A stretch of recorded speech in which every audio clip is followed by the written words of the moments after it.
you were playing the genius. Okay, in real life, you are kind of sort of a genius. I appreciate it. Okay, now let's go back to you as a producer. You are a producer on this film as well. Yes. Now, I would like to know, as a producer on the film, what role did you play? Like, were you in it from the beginning of helping, like with the casting? Like, did you help pick the people? Yeah. You did? Yeah, it was all that. It was Oh, all wow. that. And then the beautiful set pieces, like the different homes that the Colemans were going to be in. And, no, it was lots of fun. Honestly. That house that he had. Oh, listen. Everything. Yes. We knew from the very beginning that was definitely one. And then with the cars and all of that, he just had to look like one big, like, douche. Welcome to my Wonderland. You were my favorite player. Yeah? No doubt, man. We all loved you. The whole 5th grade. Coming up next, we have Omari Hardwick, which I am looking forward to also hearing what he has to say. Speak on it. Speak on it. Hey, what's up, y'all? I am your girl, Kandi, and guess who I got with me? Omari Hardwick. And we are about to speak on it. Hey, check you out. I am so excited to have you here with me today. I'm humbled to be here. Thank you. Now, I had some of your other cast members here with me earlier. We were, Did they warm you up for me? Oh, yeah, for They sure. did? They We had a wrapped it good up? time. Good. We had a good time. Nice. We had talked a lot about some of everything. We talked about the movie. We talked about some things that was happening in their lives. We just talked about everything. Talk shop. Yeah. You spoke on it. Yes. We had a good time. I was telling them I was really super excited to sit down with you guys. So much so, I had a show with my group Escape last night in Nashville, and they told me the only day that I could actually interview you was this morning. So I drove back just so that I could be here with y'all this morning. That's very sweet of you. Yes. Yes. I was like, How did y'all rock out? Yes. It was lit. Nashville's leveled up too. Speaking of cities, we were just talking about before the camera came on. Yep. Not a camera on.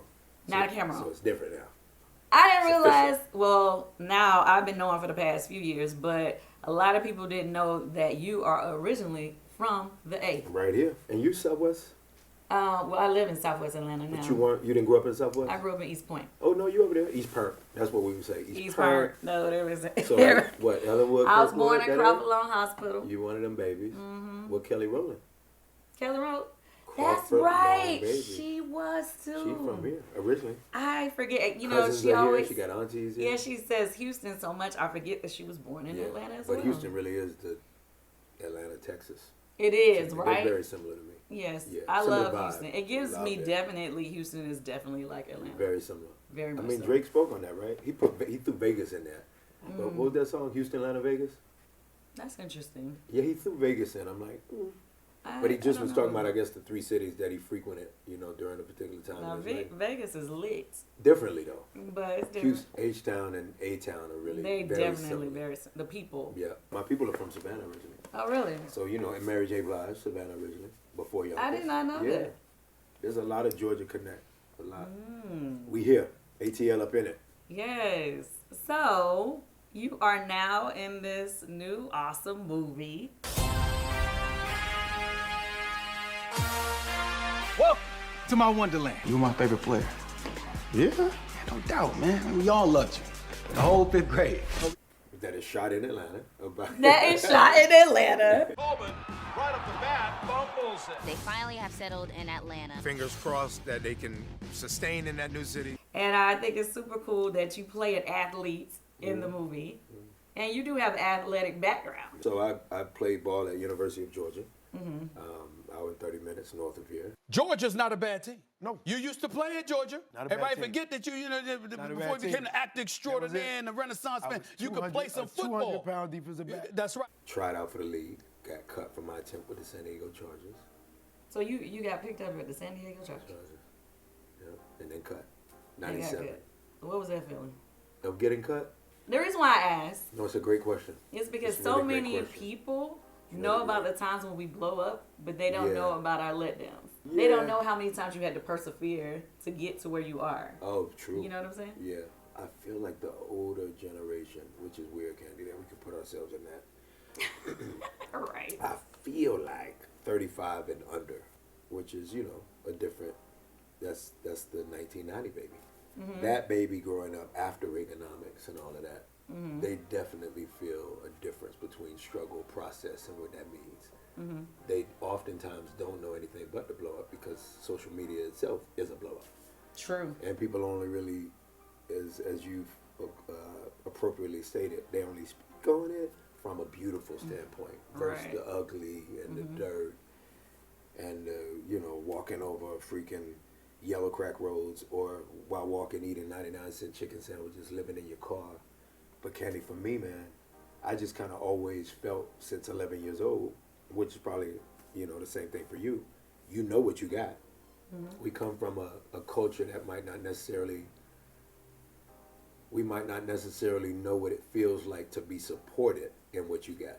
I always say white kids can grow up wearing a superhero cape till they're 20 years old. They go to the airport still wearing the figurative or literal. Some of them 14 years old still wearing superhero whatever.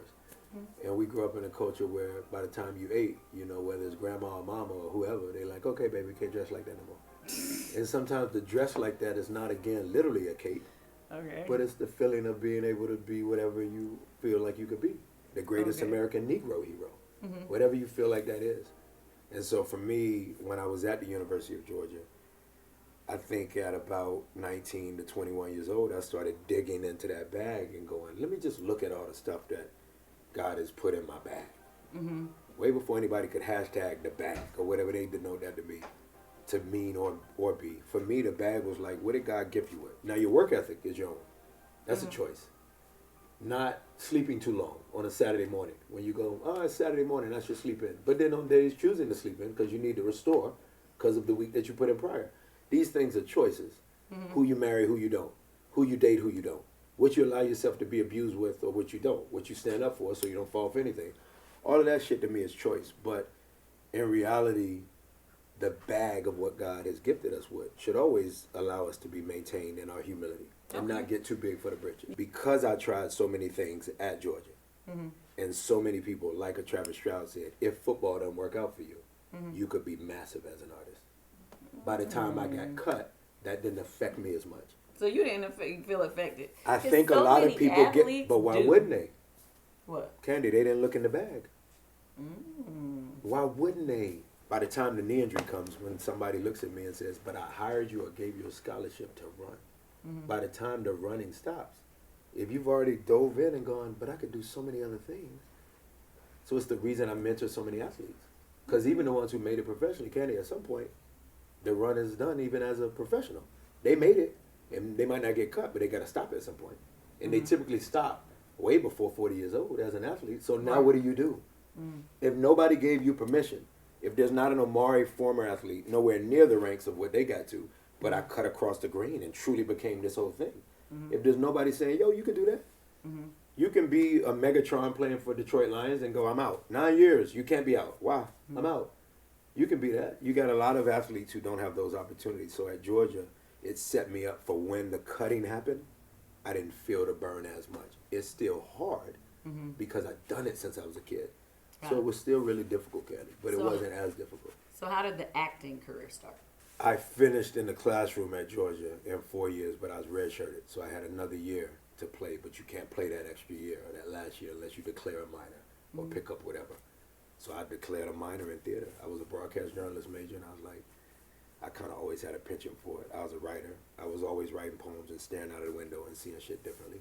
So for me, I kind of was like, once certain people would hear me on stage at Georgia or whatever the little respective little joints that I would host at Georgia, they would hear me and go, you're a storyteller. And I think athletes are too. In their own way, they tell stories. But you're a storyteller. So for me, I'm like, well, the music thing, I didn't really see a career path that way. You did. And God bless you for seeing that. But I was musical foundationally first.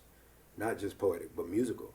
And then for me, I was like, I hear God seeing some different stuff. And Kandi, I always heard God. I fought him, but I always heard him. They say your arm's too short to box with God, but I always heard him. I definitely was a person that would go get away from everybody, a real Capricorn nature, sit by myself and be like, but what's God saying? And I could hear him saying, those other stages won't make you as big as what I need you to be. That of music, that of poetry, but the acting thing. You got to tell stories in front of the world. And so, of course, when God said that, I ran opposite. I went and did small hole-in-the-wall theater in New York. Like, no, I ain't doing that. So you moved to New York. Yeah, do theater, train. It's small, but it's what God's wanted me to do. Then after a while, you know, you keep walking. You walk and you literally walking to subway after subway, getting off trains, trying to get to auditions, which, as you know, doing it in New York is really different than doing it in ATL presently or LA. It's different in New York. You know that, Kandi. So for me, I was like, ooh. So after a while, I was like, 2 years I put in, somewhat in Chicago, the Goodman Theater, respective, you know, Seattle Theater. I did Minnesota Theater. And ultimately, Kandi, I said, all right, I feel crafted enough to not embarrass myself within this culture called entertainment as it pertains to being an actor in entertainment. So I moved to LA. And so for me, I was like, okay, that's a permission of myself when moving to big LA from small enough Atlanta. We not small, but small enough Atlanta. So that's what I ended up doing. That last year at Georgia, I minored in theater, put shows on stage from August Wilson, Shakespeare. I did piano lesson while in school. Oh, wow. You know, I'm producing that. I know you producing that. So I did piano lesson while in school, while playing ball, while 200 pounds. And by movie number 1 with Anthony Mackie, which I did at 28 years old. Which movie? That was Sucker Free City. Oh, wow. And Spike Lee was my boss. And Spike and Anthony both converged on the same praise differently and at different times. We were in San Fran shooting in Hunters Point, which is the project that O.J. Simpson was raised in, ironically. Jim Brown was in the movie. And at some point, we were all having a conversation. And because Jim Brown is such the presence he is, as you know, because Spike is obviously a fan of his, myself and Mackie growing up on the lore of who Jim Brown is, the legend of Jim Brown, as an activist equally. I never forget just sitting there, and in the midst of the conversation, Jim got up and walked away, and Anthony, he said it first. He said, yo, bro, you good at this, but you got to lose the weight. They told you to lose weight? Anthony said it first. And this is a guy you know, as you know, if you don't, Kandi. I Anthony's do know from him. Juilliard. He's from Juilliard. Yeah. So to be told that as a University of Georgia, throw it in as a minor hobby of sort. Let me go get on stage and get down, but I'm really a ball player. But I had dug in that bag, like I told you. But for him to be specifically brought into Juilliard as an actor, as a thespian, for him to say, yo, so to this day, you know, Anthony and I have this beautiful relationship, in my opinion, because foundationally we honored each other. Whereas the industry pits you against each other. It's 2 black men around the same age. And we both did this to each other differently. So then on a separate, you know, walking down the street one day in San Fran, Spike got on me about not having a cell phone. He's like, yo, I keep calling the rest of the cast. You didn't have a cell phone. Because I had just come out of living out of the car at that time. Oh, my gosh. Right before the Spike Lee movie, I was in a car. Oh, my gosh. It was crazy. So I said, I don't have a cell phone. He said, just get you a prepaid, whatever. You finish paying it, I'll pay the initial. Spike, to this day, just that brother to me. Just unbelievable. But he said, you got a lot. You got to lose the weight. I said, Mackie said that. He said, you got to lose the weight. So it was that so getting cut, Kandi, to your great question, and is also I had to cut something. I had to shed. You got it, but lose that. One thing that I can say is that you've been surrounded by a lot of great brothers. In football, you were surrounded by some great brothers, right? That surrounded you, that you would be able to be supported in. And acting, you've been surrounded by some great brothers that you've been able to be supported in, right? So true. And, which is an awesome thing because, It's like so you true. said, it's not always like that, No, right? you're right. Family, right? Yep. Which brings me back to this movie. Yes. Which is about family. It is family. I got a shot at the Super Bowl. What is the secret? Playing a lot of Madden. It ain't that fun. With this movie, Fantasy football. which I want to point out the fact that, like you said, you've done some things that I consider to be, you know, like to me, you're a true thespian. You know, you've done some serious projects, you know, where we consider you to be, you know, it's like some serious dramatic roles. I've seen you in some scary roles. I've seen you in all kind of roles. But now this is a comedy. This is more family friendly. The greatest medicine. Yes. Comedy. Is this different for you? No, because this is probably most Omari. Really? Why would you say that? Because I think I would implode. Like literally watch myself as a building, Kandi, crashing and falling down right in front of my own self if with all the stuff that's in me, all the complexities, all the musicality, all the poetry, all the thoughts, all the activism, all of the things that are in me, but all the permission to give myself to walk around every cafeteria table, knowing first and foremost that I'm from the black cafeteria table, but then giving myself permission to roam the whole cafeteria and go, wait, I can go over here, and then wanting our people equally to go over there where I've been. There's so much in me that way that if I didn't laugh all the time or make jokes all the time, which I do nonstop, then I would just crash and burn. It would be too much. So this movie, as much as it is a comedy, I was dying for this. I was dying for it. Candy. A movie like this. Because You were great in it, by the way. Because thank you, Candy. Once you do one serious role and you do it well, They stick you in that box. but who's the they? It's always a they. We don't know who the they is. I think you answered it very well. Yeah. So depending on who the they is for that week, because you and I could say that week, oh, they were entertaining, you or Idris being the first black James Bond, and it don't feel like they're gonna go with you. Why, Candy? Well, he got a leg up. Oh, he's from London. Oh, he's British. And most of the James Bonds prior that were colored white, they were from London. Oh shit, I ain't got a shot, Candy. Well, I don't know if you got a shot. That's a different they. That's white execs who decided that I can't do it, and that the English speaking, proper speaking, if you will, Idris might be closer to being able to pull it off. But then there's a day that's our own culture. Nah, the nigga body ghost, he can't do nothing else. Wow, really? Yeah, well, you I'm gotta only show 'em trying something to different. get the cafeteria to see that we, not just you, no, we can do a multitude of things. But what if I don't feel like I can, Then if you don't feel like you can, then maybe you should give yourself permission. Well, transition is something that I really did want to talk to you about. Transition is It's really an definitely interesting something thing. that I think we both have in common. But before I get to that, I want to go back to the family part of this movie. You play a girl dad. A girl dad, which I am in real life too. You are in real life? I didn't know. Nova, So how many Nova children be 10 you on have? Monday. Oh, Nova really? be 10 years old on Monday. So do you only have one daughter? Nova and Brave, yeah, one daughter. Yay. So what is that? I'm a girl dad and a boy dad. Oh, you have two. Yeah, Brave is 7 Oh, wow. and Nova is 10 on Monday. Oh, cool. Yeah, yeah. So what do you see about the dad in this film that you see in yourself? It's a coming of age story. It's so original. Like, you do not see a father-daughter film in this aspect where it's such a male-dominated industry. You definitely do not see, especially a young girl, knowing all the technicalities of it. Well, you're always trying to keep up with your daughter differently than your son. Your son, if you're trying to keep up with him, it's just from an energy standpoint because they just never stop. But your daughter, you're trying to keep up with her intellect.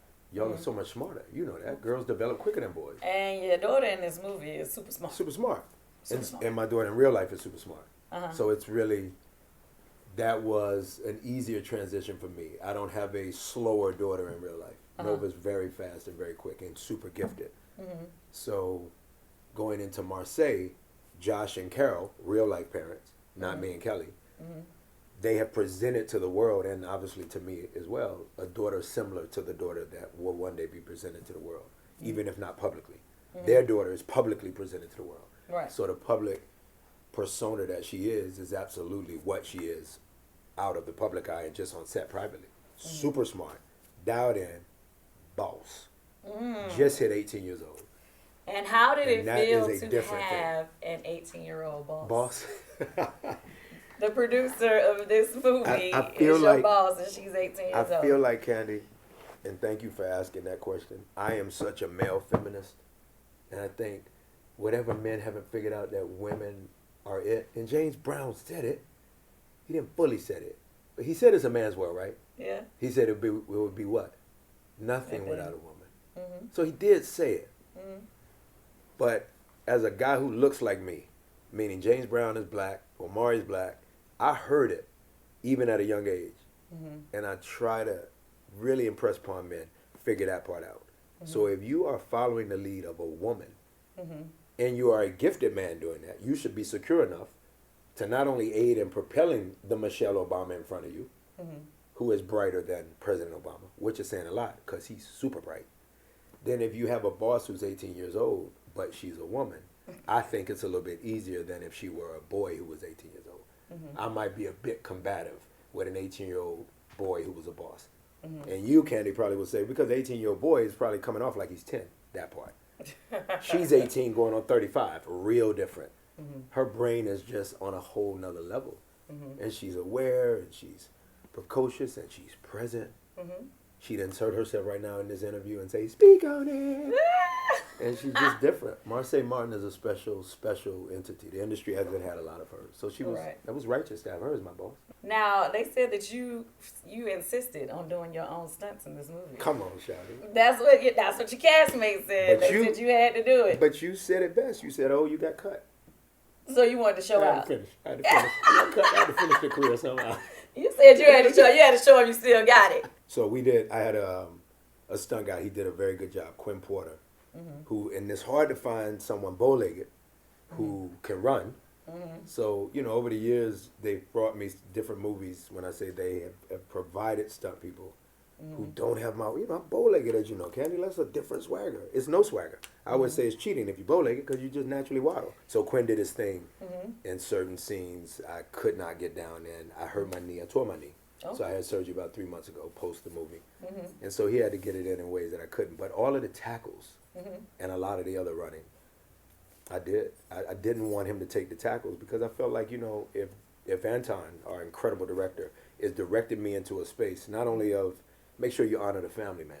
Kelly's character and Marseille's character trying to get you to remember you always had it. You just lost belief in yourself.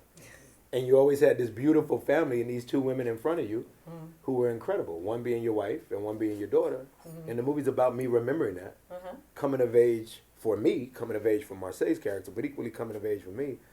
In those ways, I was like, it'll aid me at humbling myself in character as Bobby Coleman to at least take my own tackles. Kind of humbling when your ass gets knocked 5 feet across the field. Yeah. And you think you still got it. And good at that point. I was going to stay away from this, but I had to. I have to ask this question. So, one of your sexiest roles was as Ghost.